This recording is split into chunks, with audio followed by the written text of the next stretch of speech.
Ron DeSantis emailed me the other day, me and hundreds of thousands of others, I imagine.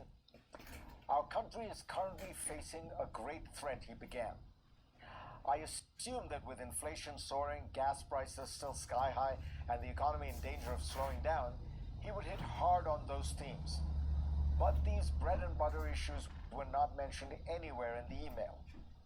A new enemy has emerged from the shadows, he continued, that seeks to destroy and intimidate their way to a transformed state and country that you and I would hardly recognize. As you might by now have guessed, this enemy is the radical vigilante woke mob. Some of this is a clever effort by DeSantis to tap into the base of the Republican Party and outflank Donald Trump on the kinds of issues that propelled Trump into the Republican nomination in 2016. And the recent New Hampshire poll of likely Republican primary voters that had DeSantis neck and neck with Trump should worry Donald. The Florida governor has much less name recognition than Trump, and yet, in a bellwether state, the Floridian has caught up. But it also reflects the looming electoral strategy among Republicans who believe they have found a deep vulnerability among Democrats. A recent comprehensive New York Times poll seemed to confirm this view. Analyzing some of the findings of the poll, David Leonhardt wrote, many Democrats, both politicians and voters, especially on the party's left flank, seem more focused on divisive cultural issues than on most Americans' everyday concerns like inflation. To be fair, President Biden still beats Donald Trump in a head-to-head matchup, but that dynamic might not help the Democrats in the midterm elections when Trump is not on the ballot. There's plenty of evidence that the Democratic Party has moved left, that it is out of sync with Americans on many of these cultural issues, and that it needs to correct course. But it needs to do so clearly and forcefully and repeatedly. Republicans are clever at weaponizing the words of a few left-wing Democrats and then branding them as the face of the party. For example, I have not found a single senior national Democratic leader who has ever endorsed the idea of defunding the police.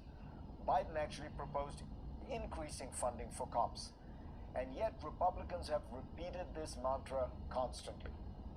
Democrats need to learn how to fight back, for example, by highlighting the most extreme abortion bans passed in Republican states and branding the Republican Party with them. In Oklahoma, abortions are now banned with very few exceptions from the moment of conception onwards. In Mississippi, a doctor could face 10 years in prison for performing an illegal abortion. Yet Democrats have another big weak spot, and it centers on performance. Democrats in power often seem unable to get anything done. Democrats squabble more and more in public than Republicans, despite the fact that much of the GOP party establishment despised Donald Trump. Once he was elected, they nearly all fell in line, mostly passed his agenda, and supported him unfailingly. Democrats, by contrast, rarely remind the public of the two big bills that they did pass, COVID relief and infrastructure, and in fact spend months bickering over the third one that they proposed, Build Back Better. Why is the Biden administration not announcing large new public work projects every week, financed by the federal funds appropriated in those two bills? The answer to that question might be that it has become very difficult to build anything in America, especially in blue states. President Obama, who passed another big infrastructure bill in 2009, famously said later, there is no such thing as shovel-ready projects. That's because, as Ezra Klein has noted, the number of permits, reviews, and delays that have become part of the normal approval process have massively delayed or doomed the prospects of large-scale public works in America. Democrats have become paralyzed by their own ideas and interest groups, and no one seems to be able to break through and actually get things done. It's not that there's any shortage of money. Consider the state where I live, New York. The state budget is an eye-popping $220 billion. Florida, with 2 million more people than New York State, spends half that sum.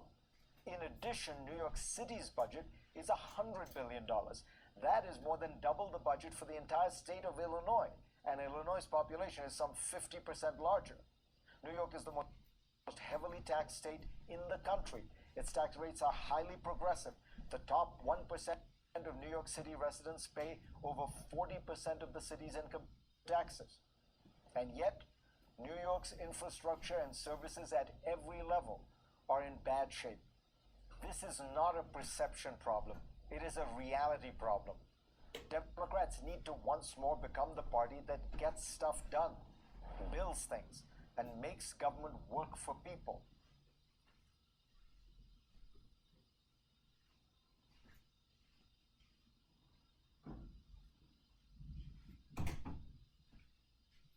There's a Peloton ad that shows a naked Law and Order actor. Discuss. No, here it is. This is Christopher Maloney from Law and Order SVU, and he's trying to sell Peloton products. And this ad matters, Rael. Why? Well, I mean, because Peloton has been struggling, to say the least. I mean,